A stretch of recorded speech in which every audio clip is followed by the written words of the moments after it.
தினமொரு அதிகாரத்தில் 56வது அதிகாரம். கொடுங்கோன்மை. கொலை மேற்கொண்டு கொடியின் அமை மேற்கொண்டு அளவை செய்து ஒழுகார். வேலோடு நின்றார் இடும்பை வேலோடு சென்றார் நாள். நாளொன்றும் நாடி முறை செய்ய மன்னவன் நாடோறும் நாடும் செய்ய.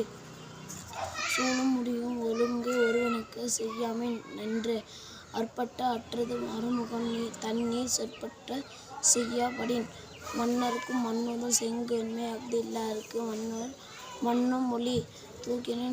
தூக்கின் அஞ்சாமை என்ன அஃது ஒருவனுக்கு உக்கினும் வாளும் இல்லார்க்கு இன்மையில் இன்னாத உடைமை முன்செய்யா வின்னா கோல்கீழ் படின். முறைகோடி மன்னவன் செய்பின் குறைகோடி ஒத்தது வானம் பயக்க. வான்நோக்கி வாழும் புகழ் எல்லாம் நூல் நோக்கி என்னும் மெனி. நன்றி.